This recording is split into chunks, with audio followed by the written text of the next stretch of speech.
नमस्कार, आपका आरोग्य फिजियो टिप्स में स्वागत है।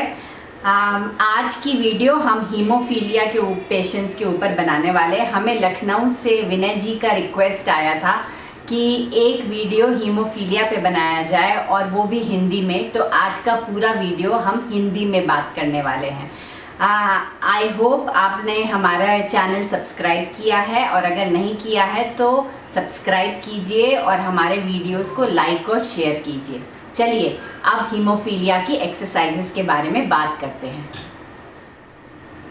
हमें सवाल पूछा जाता है कि हीमोफीलिया पेशेंट को कौन सी एक्सरसाइज करानी चाहिए। तो इसका उत्तर बहुत ही आसान है कि हर एक पेशेंट को अलग जॉइंट अफेक्ट होता है। तो जो जॉइंट उसका अफेक्टेड है हमें उसी की एक्सरसाइज ज़्यादा करानी चाहिए। जो मसल्स टाइट है मतलब कि जैसे कि हमारा पैर पूरा सीधा नहीं हो रहा है तो हमारी हैमस्ट्रिंग मसल टाइट है, तो उसको स्ट्रेच करना चाहिए। और उसके ऑपोजिट जो मसल है जैसे क्वाड्रिसेप्स हो गया, जो आगे होता है, उनको स्ट्रेंथन करना चाहिए। दूसरी बहुत इंपॉर्टेंट बात जो हीमोफीलिया पेशेंट्स के ऊपर करनी चाहिए वो है प्रोप्रियोसेप्टिव एक्सरसाइज, जैसे कि आपका बैलेंस मेंटेन रहे। तो बैलेंस के ऊपर हमें ध्यान करना चाहिए, टाइट मसल्स को स्ट्रेच करना चाहिए और स्ट्रेंथन करना चाहिए। ये बहुत अच्छी बात है कि रेगुलर एक्सरसाइज करने से हीमोफीलिया पेशेंट्स की फ्लेक्सिबिलिटी बढ़ती है, क्योंकि ये ब्लीडिंग डिसऑर्डर है तो देयर आर चांसेस कि उनका पॉस्चर ठीक ना हो। तो कई लोगों को अलग अलग पॉस्चरल डिफॉर्मिटी हो जाती है, जैसे काइफोसिस हो गया या स्कोलियोसिस हो गया। तो ये पॉस्चर को भी मेंटेन करने में बहुत हेल्प करती हैं। दूसरा है एंकल एक्सरसाइजेज अगर रेगुलरली करें तो सर्कुलेशन इम्प्रूव होता है। तो हर मामले में चाहे बच्चा हो चाहे बड़ा हो, अगर वो एक्सरसाइज वो करता है जो उसके लिए लाभदायक है, तो ये इम्पॉर्टेंट है कि सारी एक्सरसाइज सबको नहीं करना है। जो आपका जॉइंट अफेक्टेड है आप वो एक्सरसाइजेस करिए। हम आपको वैसे सारी एक्सरसाइजेस डेमोन्स्ट्रेट करके दिखाते हैं। तो चलिए आज हम एक्सरसाइज करते हैं। तो आज की सारी एक्सरसाइज हमें वानी जी डेमोन्स्ट्रेट करने वाली है। वानी मेरी दोस्त भी है और मेरी बहुत पुरानी पेशेंट्स भी है। तो आज की सारी एक्सरसाइज वानी जी डेमोन्स्ट्रेट करेंगी। एक एक्सरसाइज जो हीमोफीलिया पेशेंट्स कभी कभी अवॉइड कर देते हैं वो है आइसोमेट्रिक एक्सरसाइज। हर एक जॉइंट का, जो भी जॉइंट आपका अफेक्टेड है, उसकी आइसोमेट्रिक एक्सरसाइज करें तो बहुत ही अच्छे फायदे होते हैं। जैसे कि आइसोमेट्रिक एक्सरसाइजेज वो एक्सरसाइजेज होती हैं जिसमें हम पार्ट को मूव नहीं करते हैं, बस उसको टाइट करते हैं। जैसे कि अगर हम यहाँ पे नी का आइसोमेट्रिक एक्सरसाइज करते हैं, क्वाड्रिसेप्स मसल्स का, तो हम टॉवेल को रोल करके नी के नीचे रखते हैं और उसको टाइटली 10 सेकेंड होल्ड करते हैं। 1 2 3 4 5 6 7 8 9 10 और रिलैक्स कर लीजिए। यही आप कम से कम 25 से 30 बार यही चीज़ आप दोहरा सकते हैं। और इसी आइसोमेट्रिक अगर आपको हैमस्ट्रिंग करना है तो आप इसी रोल को निकाल के आप एंकल के नीचे रख लीजिए, और फिर जब वो सेट हो जाए तो एंकल दबाइए अच्छे से। 1 2 3 4 5 6 7 8 9 10। हाँ, तो आपने इसमें देखा कि हमने मूवमेंट कोई नहीं की, हमने बस उस मसल को टाइट किया। तो इसी तरह आप हर एक जॉइंट का आइसोमेट्रिक एक्सरसाइजेस कर सकते हैं। क्योंकि हीमोफीलिया ब्लीडिंग डिसऑर्डर है तो इसमें एंकल एक्सरसाइजेस बहुत इंपॉर्टेंट होती हैं। एंकल को ऊपर नीचे ले जाइए, वो एंकल को ऊपर नीचे ले जाइए। सांस आपकी मतलब आराम से छोड़िए, बाहर निकालिए, होल्ड मत करिए, बहुत इंपॉर्टेंट है। ऊपर नीचे जब अराउंड 10 से 20 बार हो जाए तो आप साइड में ले जाके वापस लाइए, साइड में ले जाके वापस लाइए। उसके बाद सर्कल करिए क्लॉकवाइज, और फिर उसके बाद उल्टी तरफ मतलब एंटी क्लॉकवाइज। ये हर एक एक्सरसाइज आप कम से कम 20 बार करेंगे, दिन में 2 बार। जैसे कि हमने आपको पहले बोला था कि हर एक जॉइंट जो अफेक्टेड है, या तो उसको जो मसल टाइट है उसको हम स्ट्रेच करेंगे, दूसरी मसल्स को हम स्ट्रेंथन करेंगे, और रेंज ऑफ मोशन मतलब जितना उस जॉइंट का मूवमेंट है उसको बढ़ाएंगे। तो जैसे कि आप नी का कर रहे हैं तो आप हील स्लाइड कर सकते हैं। उसके लिए आप घुटने को हल्के से मोड़िए स्लाइड, हील को स्लाइड करते हुए और फिर स्ट्रेटन कर लीजिए। अगर आपको बैठ के करने में दिक्कत हो रही है तो आप लेट भी सकते हैं, पर मतलब जिस तरीके से आपको सहूलियत है वैसे आप करने की कोशिश करिए। इस एक्सरसाइज को भी आप करीबन 20 बार करेंगे और दिन में 2 बार। नेक्स्ट एक्सरसाइज हम SLR डेमोन्स्ट्रेट करेंगे। ये हिप और नी दोनों के लिए बहुत अच्छी एक्सरसाइज है। इसमें एक लेग सीधा रहेगा और एक लेग को ऊपर ले जाइए, जितना हो सके उतना। नी सीधा होना बहुत ज़रूरी है। 10 सेकेंड होल्ड करिए। 1 2 3 4 5 6 7 8 9 10 और धीरे से नीचे लाइए और ऐसे ही दूसरे लेग को उठाइए।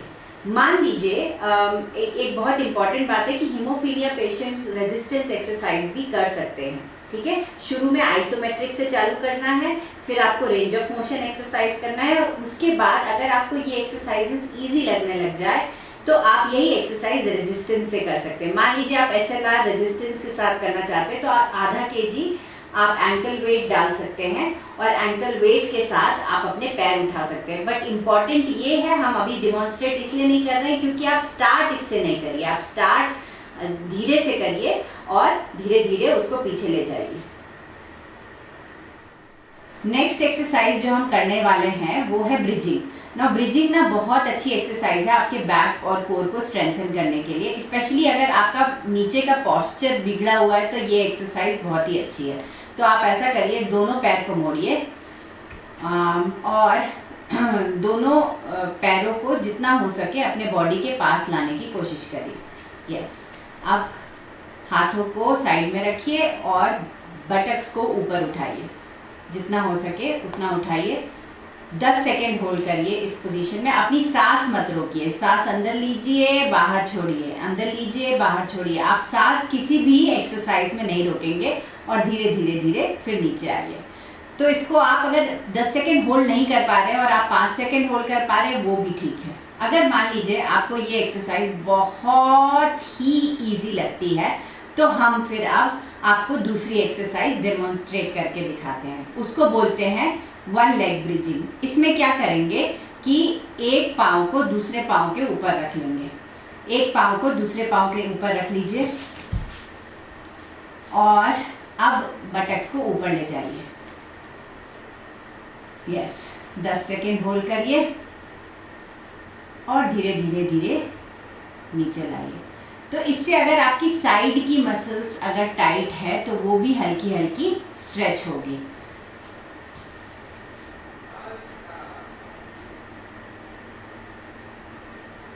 और नीचे लाइए। अगर आपको ये करने में तकलीफ होती है तो आप बॉल भी यूज कर सकते हैं।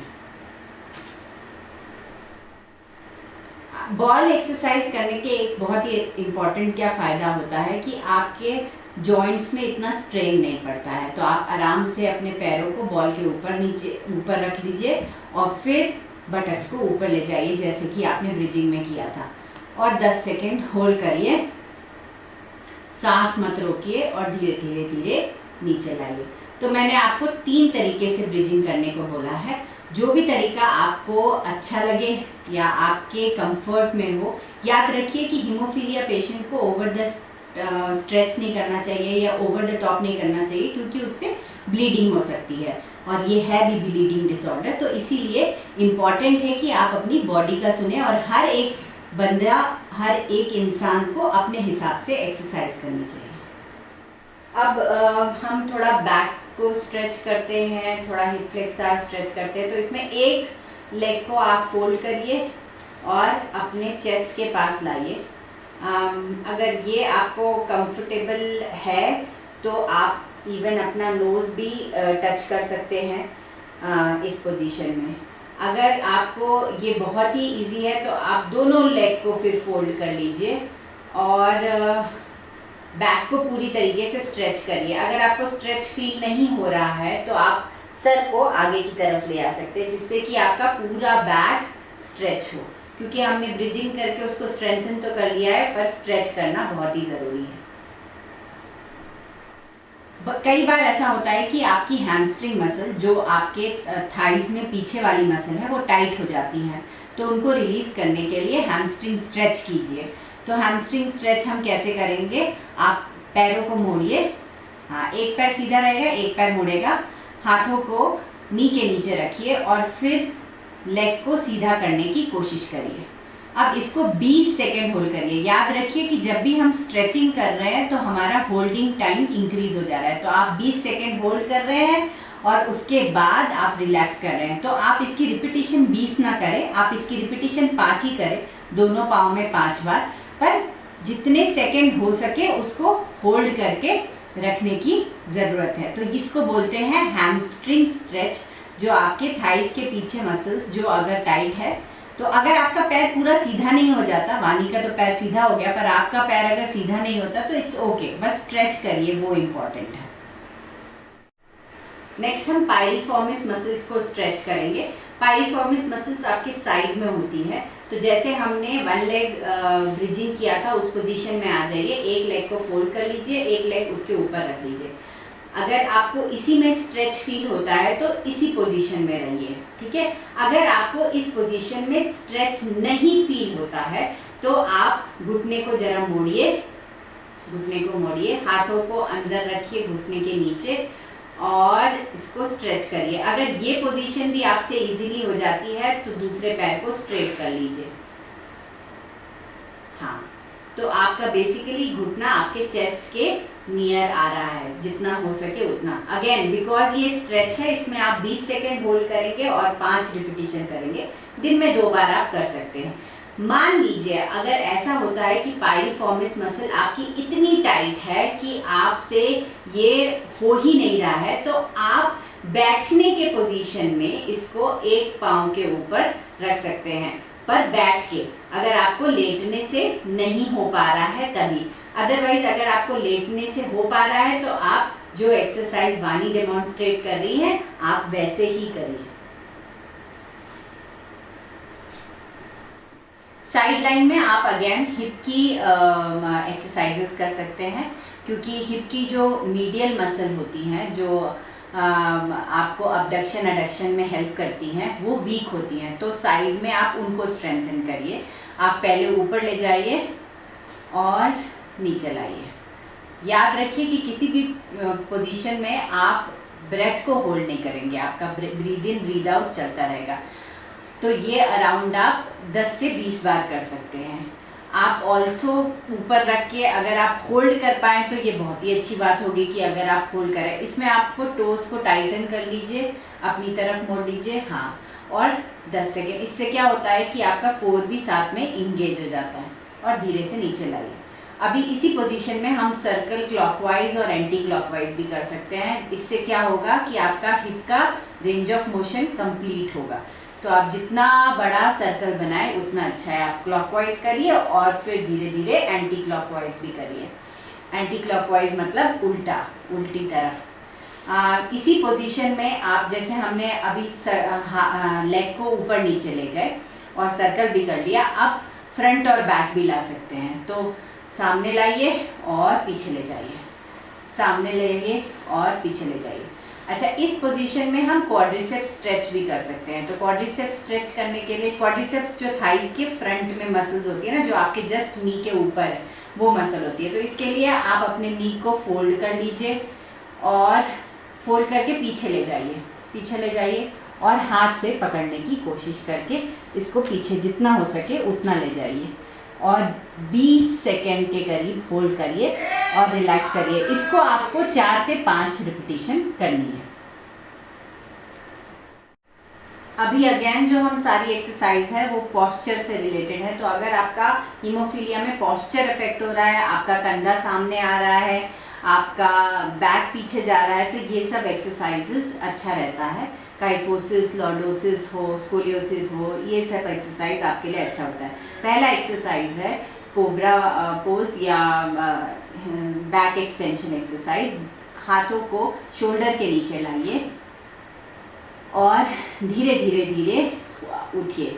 याद रखिए कि आपका सारा वेट हाथों में नहीं आना चाहिए, आपको बैक के बल पे उठना है। 10 सेकेंड के करीब होल्ड करिए और धीरे धीरे नीचे आइए।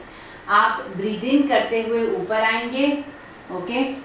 आप ब्रीद इन करेंगे, don't hold your breath, keep breathing in and out and breathe out करते हुए आप धीरे धीरे नीचे आएंगे। ओके, सेकेंड एक्सरसाइज है alternate hands and leg. Again ये बैक के लिए बहुत अच्छी एक्सरसाइज है। इसमें राइट हैंड और लेफ्ट लेग को ऊपर ले जाना है।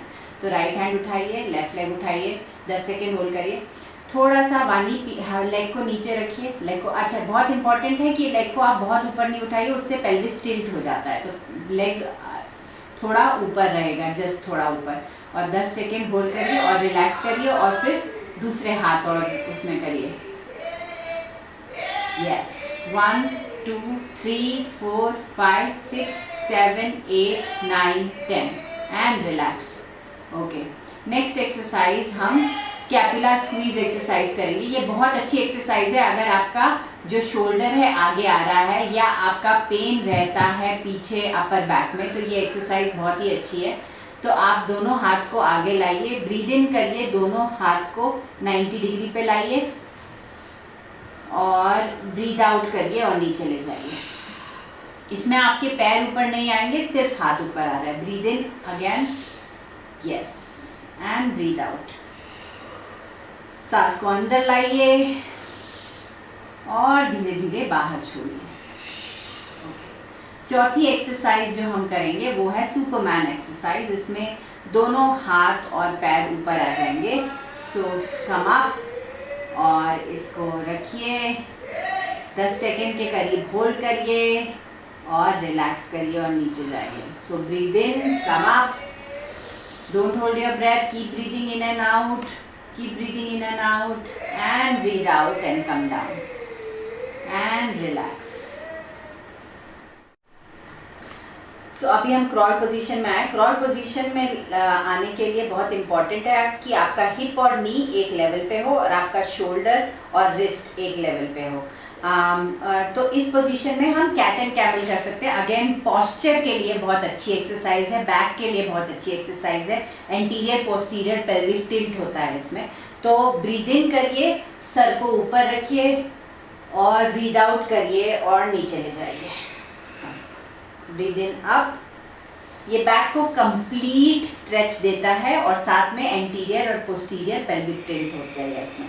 तो ये दिखने में बहुत आसान एक्सरसाइज है बट इफेक्टिव बहुत होती है। इसके अलावा जैसे मैंने बोला था प्रोप्रियोसेक्शन एक्सरसाइज बहुत अच्छी रहती है, तो इसमें बैलेंस करना भी अच्छा रहेगा। तो इस पोजीशन में आप क्या कर सकते हैं, ऑल्टरनेट हैंड्स एंड लेग को ऊपर रख सकते हैं। तो लेग को ऑल्टरनेट, मान लीजिए आपका लेफ्ट लेग ऊपर है तो राइट हैंड ऊपर रहेगा। उसको 10 सेकेंड के करीब होल्ड करिए। अगर 10 सेकेंड नहीं कर पा रहे आप 5 सेकेंड होल्ड करिए और फिर दूसरे हाथ और पैर को सीधा करिए। यस, सो इससे आपका बैलेंस और प्रोप्रियोसेप्शन दोनों बढ़ेगा। तो बहुत सारे पेशेंट्स को हिप के सामने वाले मसल्स जो इलियोपसोआस मसल है उसमें टाइटनेस होता है, तो हिप फ्लेक्सर स्ट्रेच करने से अच्छा रहेगा। तो उसके लिए कुछ नहीं, आप लंज पोजीशन में आइए, एक पाँव को आगे रखिए और घुटने को पूरा नीचे रखिए।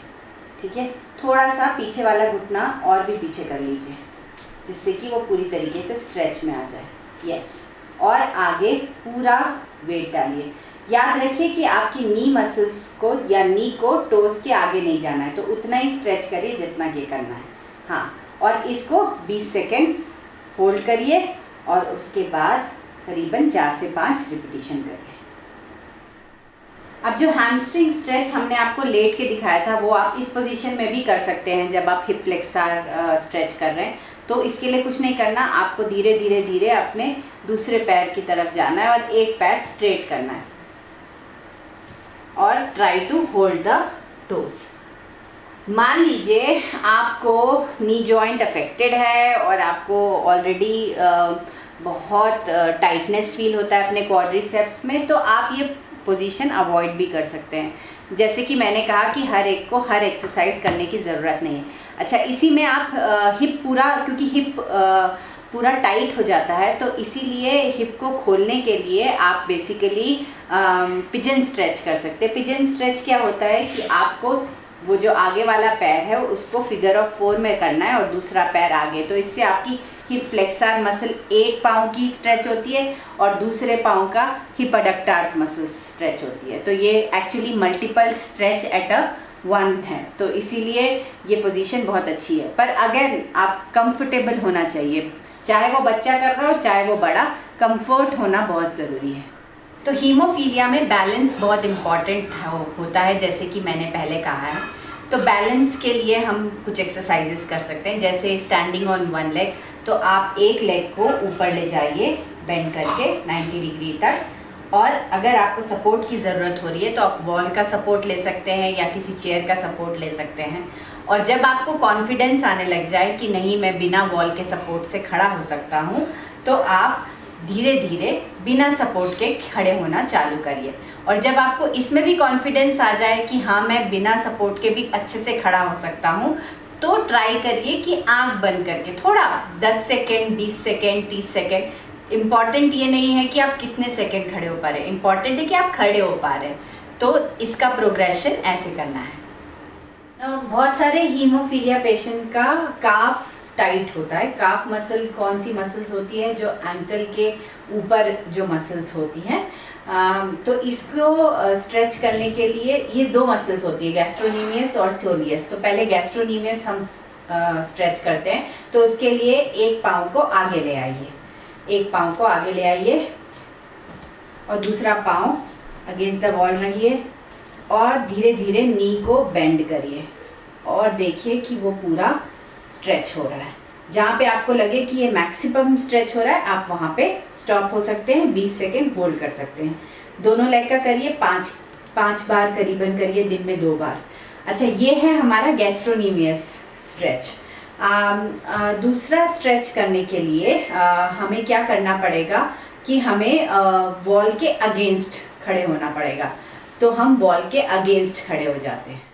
तो अगर आपको अब सोलियस मसल स्ट्रेच करनी है तो आप पैरों को वॉल के अगेंस्ट रख दीजिए, एक पैर को, दूसरा पैर पीछे रहेगा और अब दूसरे पैर को हल्का हल्का घुटना मोड़िए, हल्का हल्का, और जहाँ पे आपको लगता है कि ये मैक्सिमम स्ट्रेच हो रहा है बस वहाँ पे स्टॉप हो जाइए। 20 सेकेंड के करीब होल्ड करिए और फिर अराउंड 5 रिपीटिशन करिए। अगेन दिन में 2 बार कर सकते हैं अगर आपको काफ मसल टाइटनेस है तो। मैं बार बार ये बोल रही हूँ कि सारी एक्सरसाइज आपको करने की ज़रूरत नहीं है, जैसे आपके सिम्टम्स है उसके हिसाब से आपको अपनी एक्सरसाइजेस करनी है। स्टैंडिंग अगेंस्ट द वॉल भी बहुत अच्छी एक्सरसाइज है आपके बैक के लिए। तो इसमें क्या करना है कि आपको वॉल के अगेंस्ट खड़े हो जाना है सबसे पहले तो, और आप देखेंगे कि आपका एक गैप होता है पीठ के पीछे, वो गैप को जाना चाहिए जब हम इसके अगेंस्ट मतलब वॉल के अगेंस्ट खड़े हो रहे हैं। तो इसके लिए हमें थोड़ा नी फोल्ड करके आगे आना पड़ेगा और बैक को पूरी तरीके से प्रेस करना होगा, जिससे कि हमारा बैक पूरी तरीके से वॉल को छू रहा है। अब दोनों हाथ को ऊपर ले जाइए और ब्रीद इन, हाथ को ऊपर ले जाइए, ब्रीद आउट, नीचे लाइए, ब्रीद इन, ऊपर ले जाइए, ब्रीद आउट, नीचे लाइए। तो ये एक्सरसाइज बहुत अच्छी है आपके पॉस्चर के लिए, आपके शोल्डर के लिए, दोनों के लिए बहुत ही अच्छी एक्सरसाइज है। कई लोगों का अपर लिम्ब मतलब शोल्डर या एल्बो या रिस्ट अफेक्टेड होता है। हमारी एक्सरसाइजेस एल्बो पे भी है, हमारी कुछ एक्सरसाइजेस रिस्ट पर भी हैं और हमारी एक्सरसाइजेस अपर आर्म स्ट्रेंथनिंग पर भी है। आरोग्य फिजियो टिप्स में आप वो एक्सरसाइजेस रेफर कर सकते हैं अपर लिम्ब स्ट्रेंथनिंग के लिए। हमने कुछ एक्सरसाइज डंबल्स से दिखाई है, आप डंबल्स नहीं भी करना चाहे तो भी चलेगा। आप रेंज ऑफ मोशन एक्सरसाइज कर सकते हैं, पर रेजिस्टेंस बहुत ही अच्छा होता है। अगर आप बाहर का रेजिस्टेंस नहीं यूज़ करना चाहते तो आप खुद का रेजिस्टेंस भी यूज़ कर सकते हैं। इसके लिए हम वॉल पुशअप्स कर सकते हैं। वॉल पुशअप्स के लिए आप वॉल के अगेंस्ट खड़े हो जाइए और दोनों हाथों को वॉल पे रख दीजिए, 1 हैंड डिस्टेंस रखिए और पैरों को थोड़ा सा पीछे लाइए और उसके बाद आप ऑल द वे फॉरवर्ड जाइए। जब आप ऑल द वे फॉरवर्ड जा रहे हैं और आपके हैंड साइड्स में आ रहे हैं तो ये आपके चेस्ट के लिए एक्सरसाइज है, ठीक है। और अगर आप हाथों को थोड़ा सा अंदर ले आइए और ये अब आपकी ट्राइसेप्स की एक्सरसाइज है। तो इससे आप चेस्ट और ट्राइसेप्स दोनों स्ट्रेंथनिंग कर सकते हैं। आपको जब ये बहुत इजी लगने लग गया है तो आप रेगुलर पुशअप्स या नी डाउन पुशअप्स भी कर सकते हैं। तो आज हमने सारी हीमोफीलिया की एक्सरसाइजेस डेमोन्स्ट्रेट की। बहुत सारी एक्सरसाइजेज है जो हम डेमोन्स्ट्रेट नहीं कर पा रहे, पर हमारी और वीडियोस हैं जिसमें हमने upper limb strengthening, upper limb stretching के बारे में, बैक स्ट्रेचिंग के बारे में, लोअर लिम्ब स्ट्रेचिंग के बारे में बोला है। आप उन वीडियोस को देख सकते हैं और रेफर कर सकते हैं। याद रखिए कि हर एक हीमोफीलिया पेशेंट की जर्नी अपनी खुद की है और आपको खुद ही समझना है कि कौन सी मसल्स आपकी टाइट है, उनको स्ट्रेच करें, कौन सी मसल्स वीक है उनको स्ट्रेंथन करें और अपना बैलेंस बढ़ाएं। हम वानी जी को धन्यवाद देते हैं कि उन्होंने वॉलंटियर किया ये सारी एक्सरसाइजेज आप तक पहुंचाने के लिए। आशा करती हूँ कि विनय जी आपका काम हम लोगों ने किया और हमने हिंदी में वीडियो बनाई, शायद इधर उधर मुझसे मिस्टेक हो गई हो तो माफ़ कर दीजिएगा, पर आशा करती हूँ कि ये बहुत सारे हीमोफीलिया पेशेंट इस वीडियो को देखें और एक्सरसाइज चालू करें और दूसरे पेशेंट्स के साथ शेयर करें। याद रखिए कि हमेशा एक्सरसाइज करने से फ़ायदा ही होता है और आपको फ़ायदा ही होने वाला है और आप आज जितने फिट है उससे ज़्यादा बेहतर फिट बनने वाले हैं।